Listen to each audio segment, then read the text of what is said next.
안녕하십니까? 러빙타임 새벽을 여는 예수 묵상 시간입니다. 오늘의 예수 묵상 범위는 고린도전서 15장 20절로 34절까지의 말씀입니다. 오늘도 이 말씀 속에서 하루를 살아가는 데 필요한 영적인 힘을 얻게 되기를 간절히 소원합니다. 그러나 이제 그리스도께서 죽은 자 가운데서 다시 살아나사 잠자는 자들의 첫 열매가 되셨도다. 사망이 한 사람으로 말미암았으니 죽은 자의 부활도 한 사람으로 말미암는도다. 아담 안에서 모든 사람이 죽은 것 같이 그리스도 안에서 모든 사람이 삶을 얻으리라.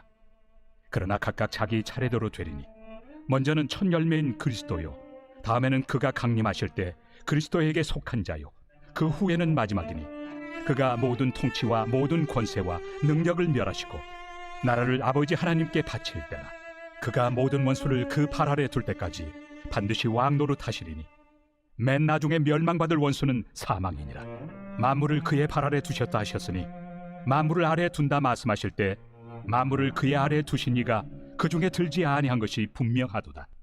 만물을 그에게 복종하게 하실 때에는 아들 자신도 그때 만물을 자기에게 복종하게 하신 이에게 복종하게 되리니 이는 하나님이 만유의 주로서 만유 안에 계시려 하심이라. 만일 죽은 자들이 도무지 다시 살아나지 못하면 죽은 자들을 위하여 세례를 받는 자들이 무엇을 하겠느냐? 어찌하여 그들을 위하여 세례를 받느냐? 또 어찌하여 우리가 언제나 위험을 무릅쓰리요? 형제들아, 내가 그리스도 예수 우리 주 안에서 가진 바 너희에 대한 나의 자랑을 두고 단언하노니 나는 날마다 죽노라. 내가 사람의 방법으로 에베소에서 맹수와 더불어 싸웠다면 내게 무슨 유익이 있으리요? 죽은 자가 다시 살아나지 못한다면 내일 죽을 터이니 먹고 마시자 하리라. 속지 말라. 악한 동무들은 선한 행실을 더럽히나니 깨어 의를 행하고 죄를 짓지 말라. 하나님을 알지 못하는 자가 있기로 내가 너희를 부끄럽게 하기 위하여 말하노라.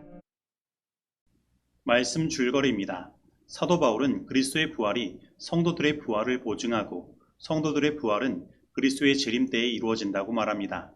그리고 성도의 부활과 그리스도의 승리로 만물이 본래의 창조 질서대로 회복된다고 설명합니다. 또한 그는 깨어 의를 행하고 죄를 짓지 말라고 합니다.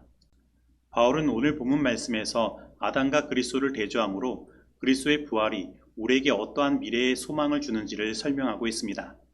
먼저 죽음은 온 인류에게 미쳐있는 저주와도 같은 것입니다. 그런데 이 죽음은 한 사람 아담으로부터 시작된 것입니다. 마치 한 나무의 뿌리가 썩어서 죽게 되었을 때 그에 붙어있는 가지들도 함께 말라 죽게 되는 것처럼 아담의 범죄는 그에 따른 모든 인류를 죽음으로 몰고 간 것입니다. 로마서 6장 23절에서 바울은 죄의 삭은 사망이라고 말하며 아담이 뱀으로 형상화된 사단의 유혹에 빠져 창조주 하나님을 의지하고 순종하는 대신 자신이 하나님과 같이 되려 한 죄를 지음으로 사단에게 순종하게 되고 사망을 그 삭스로 받게 되었다고 설명하고 있습니다. 그래서 이 죄의 문제는 우리가 누구의 다스림에 놓여 있느냐의 문제인 것입니다. 우리는 아담이 사단에게 순종함으로 그 사단의 다스림을 받는 사단의 종이 되었기 때문에 아담 안에서 우리는 모두 사단의 종으로서 사단의 다스림을 받고 그에 따른 사망을 그 삭스로 받게 된 것입니다. 그러나 예수님의 죽음과 부활로 말미암아 이 사단의 권세가 깨어지고 다시 예수 그리스도 안에서 우리가 하나님께 다스림을 받아 영생을 얻을 수 있는 길이 우리에게 열리게 된 것입니다. 즉 예수님의 십자가의 죽음과 부활은 우리의 조상 아담이 그 후손들에게 주어진 죽음의 운명을 뒤집어 놓은 인류에게 있어서 가장 중요한 사건인 것입니다. 그런데 사도 바울은 오늘 우리들의 운명을 두 개의 아내라는 말로 설명하고 있습니다. 우리는 아담 안에서 죽음을 경험하지만 그리스도 안에서는 삶을 얻는 것입니다. 다시 말하면 우리는 아담이 사단에게 순종함으로 사단의 다스림을 받아 사망을 그의 삭스로 받게 되었지만 예수님께서 그 삭스를 십자가에서 자신의 목숨으로 대신 치루심으로 말미암아 우리는 그 죄에서 놓이게 되고 예수님께서 부활하심으로 하나님의 아들로서 선포되시며 우리를 다스리시는 권세를 얻게 되심으로 우리는 영생을 선물로 얻게 된 것입니다. 그리고 이 아담 안과 그리스도 안, 이 두 사이에서의 우리의 운명을 결정하는 것은 바로 우리들의 믿음인 것입니다. 우리들이 예수님께서 우리를 위해 십자가에 달리시고 사흘 만에 부활하심으로 우리를 죄에서 구원하시고 영생을 선물로 주신 것을 믿을 때 우리는 그리스도 안에 놓이게 되고 그분의 다스림을 통해 영생을 얻으며 부활의 소망을 얻게 되는 것입니다. 그러나 오늘 우리들의 구원은 예수 그리스도의 죽음과 부활로 말미암아 이미 우리들에게 일어났으나 아직 완성되지 않은 상태에 있습니다. 그래서 아직도 우리들은 죄와 죽음의 힘에 노출되어 죽음의 증상들인 갖가지 고난들을 겪으면서 결국 죽음을 맞아 무덤에 들어가게 되는 것입니다. 그렇다면 우리는 언제 이 죽음으로부터 완전히 해방될 수 있을까요? 사도 바울은 이것을 오늘 본문 말씀을 통하여 설명하고 있습니다. 예수 그리스도께서는 죽은 자 가운데서 다시 살아나사 잠자는 자들의 첫 열매가 되셨습니다. 그리고 이 첫 열매가 되셨다는 의미는 그 후에 또 이와 같은 부활이 있을 것에 대한 기대감을 우리에게 주는 것입니다. 그래서 분명 그리스도 안에 있는 자들에게 부활은 반드시 이르러 오게 될 것입니다. 바로 예수님의 재림의 때의 말입니다. 특별히 예수님의 부활은 사단의 무기인 사망의 권세를 깨뜨리신 사건이며 이로써 예수님은 사단을 이기시고 하나님의 아들로서 선포되신 것입니다. 그리고 하나님의 아들이라는 말은 하나님 아버지의 상속자라는 뜻이며 예수님은 하나님 아버지께 정권을 위임받아 아들로서 이 땅을 통치하신다는 의미인 것입니다. 그러나 아직 이미 하늘에서 이루신 예수 그리스도의 승리가 이 땅에서는 완전히 실체화되지 못했습니다. 지금 이 땅 위에는 아직도 사단의 세력들이 주 예수 그리스도께 굴복하지 않고 계속 창조주 하나님의 통치에 반역하며 죄악과 죽음을 조장하고 있기 때문입니다. 그래서 이 땅에서는 예수 그리스도와 사단 사이의 대쟁투가 벌어지고 있는 것입니다. 하지만 이 대쟁투의 끝에 예수님은 결국 사단을 굴복시키고 완전히 사망을 이 땅에서 멸망시킴으로 말미암아 이 땅에서의 죽음의 역사를 끝내실 것입니다. 그리고 예수님은 일시적으로 이 대쟁투를 위해 위임받은 정권을 다시 하나님 아버지께 돌려드림으로 하나님 아버지를 온 인류의 만유의 주로서 경배받으시도록 하고 온 우주의 질서를 바로 잡으실 것입니다. 그래서 우리가 겪는 대쟁투는 이미 그 끝이 정해진 것입니다. 사단은 패할 것이고 예수 그리스도께서 승리할 것입니다. 그리고 예수 그리스도를 믿는 우리는 그 끝에 예수 그리스도와 함께 승리를 누리게 될 것이며 더 이상 죽음이 우리를 갈라놓지 못하게 될 것입니다. 이처럼 부활은 너무나 확실한 성경적 진리인 것입니다. 그리고 오늘 우리들의 삶에 승리를 가져다주는 분명한 믿음이 되는 것입니다. 그러나 그럼에도 불구하고 고린도 교회의 어떤 사람들은 아직도 부활을 받아들이지 못했습니다. 그래서 바울은 다음 세 가지 논리로 그들을 설득하고 있습니다. 첫째, 고린도 교회의 일부 교인들은 부활을 믿지 않으면서도 이미 죽은 자들을 대신하여 그들을 위하여 침례를 받는 미신적인 일들을 행하고 있었습니다. 그러나 그들의 이러한 행위는 부활에 대한 믿음에 대한 전제가 있어야만 할 수 있는 것이었습니다. 그렇지 않으면 이 모든 것들은 아무 소용이 없는 것입니다. 그러나 바울이 이것을 여기에서 이야기함은 그 미신적으로 행하는 침례를 정당화하는 것이 아닙니다. 그저 바울은 이것을 통하여 그들의 논리가 맞지 않음을 이야기하는 것입니다. 그리고 둘째, 바울은 자기 자신이 죽음을 무릅쓰고 사도직을 감당하는 일들이 부활이 없으면 불가능한 일이라고 말합니다.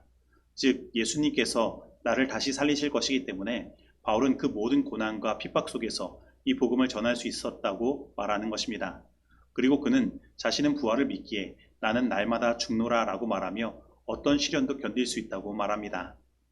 그리고 마지막 셋째, 바울은 만약 죽음으로 모든 것이 끝나고 그 이후의 삶이 없다면 우리는 절제와 책임성을 가지고 살기보다는 되도록 많이 즐기는 향락주의자의 삶을 살 수밖에 없다고 말합니다. 그러나 부활이 분명한 사실이기에 바울은 깨어 의를 행하고 죄를 짓지 말 것을 당부하고 있습니다. 그런데 이러한 일들은 예수님께서 부활하심으로 말미암아 얻으신 주권을 우리가 인정하고 예수님께 다스림을 받아 성령을 선물로 받을 때 우리에게 성령의 열매로 경험되어지는 것입니다. 그러므로 오늘 이 시간 예수 그리스도의 부활을 믿고 예수님께서 하나님의 아들 되심을 믿어 그분의 주권을 인정함으로 예수님께 다스림을 받아 성령을 선물로 얻게 되기를 바랍니다. 그리고 삶의 모든 거짓 가르침에서 벗어나고 모든 향락적인 일들에서 벗어나 사도 바울과 같이 우리에게 고난과 핍박이 이르러 온다고 하여도 이 복음을 세상에 전하는 우리 모두가 되기를 간절히 소원합니다. 그리스도께서는 지금이라도 죽은 자에게 생명을 주는 능력이 그들 가운데 있어서 그들이 그 권세의 나타남을 보게 될 것이라고 선언하신다. 이 동일한 부활의 권세는 허물과 죄로 죽었던 영혼에게 생명을 가져다주는 그 권세이다. 그리스도 예수 안에 있는 그 생명의 성령, 곧 부활의 권능이 죄와 사망의 법에서 사람들을 해방시킨다. 악의 권세는 깨트려지고 믿음으로 말미암아 그 영혼은 죄로부터 보호함을 받는다.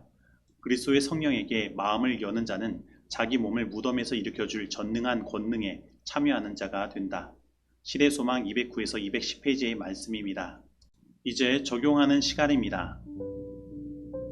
오늘 나는 예수님께서 부활하심으로 말미암아 하나님의 아들로서 선포되시고 우리를 다스리시는 왕으로서 계심을 믿고 있습니까?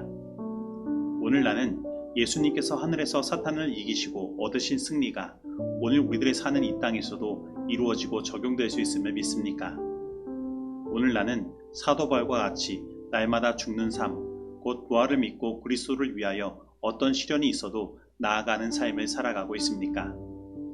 오늘 이 말씀 속에서 내가 실천해야 할 것은 무엇입니까? 기도하시겠습니다.